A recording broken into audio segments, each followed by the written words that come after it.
Pwede ba tanggalin sa trabaho ang empleyado na walang notice of dismissal from employer niya? Good question, sir. Sige po, may good answer tayo sa videong ito. Please watch the full video. Ito na po. Ang termination or dismissal sa trabaho ng mga employee ay dapat po may due process yan at legal po. Ngayon po, kung tinanggal ang employee na walang notice sa kanya, ay pasok po yan sa illegal dismissal. Bakit po? Kasi walang due process, hindi na-inform ang employee kung anong grounds, bakit siya tinanggal. Pwede po yan ireklamo sa DOLE, Department of Labor and Employment, or NLRC or National Labor or Relations Commission. Under kasi sa due process no sa pagtanggal ng employee, kailangan po meron tayong two notice rule if just causes po 'yan. May first notice, may conference at saka second notice po 'yan. If just causes po. Kung authorized causes naman, dapat po merong written notice to the employee at written notice to the DOLE. Opo. So ano po itong mga just causes? Ito po yung may ginagawa na illegal ang employee. Pwede yan siya tanggalin. Serious misconduct or willful disobedience. Pwede po yan tanggalin sa just causes. Fraud, gross or habitual neglect of duties, commission of a crime or offense against the employer, or other analogous causes.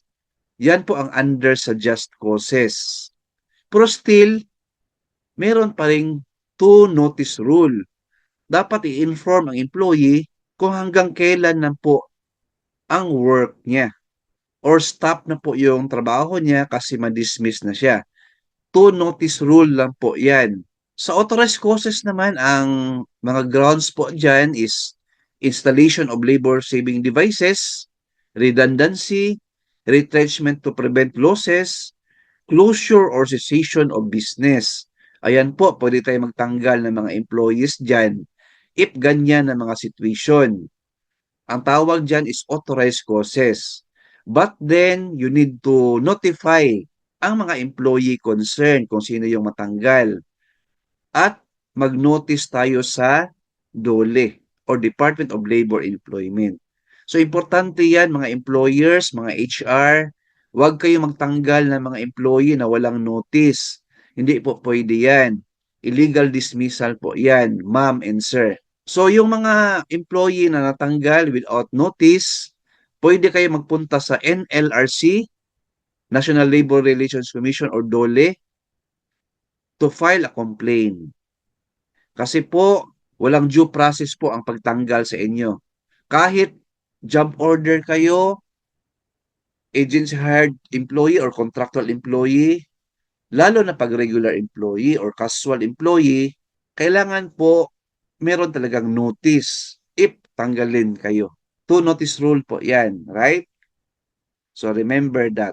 So ang consequence niyan, once na makafile kayo ng illegal dismissal, tapos nanalo kayo sa illegal dismissal case, pwede kayo ma-reinstate or mabalik sa trabaho without loss of seniority rights, back wages, yung sweldo ninyo from time na natanggal kayo up to present, bigyan kayo ng sweldo dyan.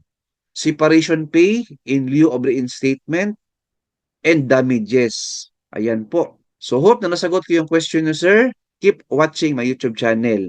Lahat ng mga concern ng mga employee, may answer po tayo sa channel natin. Alright? Please like, share this video, and subscribe my YouTube channel. Thank you, God bless, and 2 thumbs up.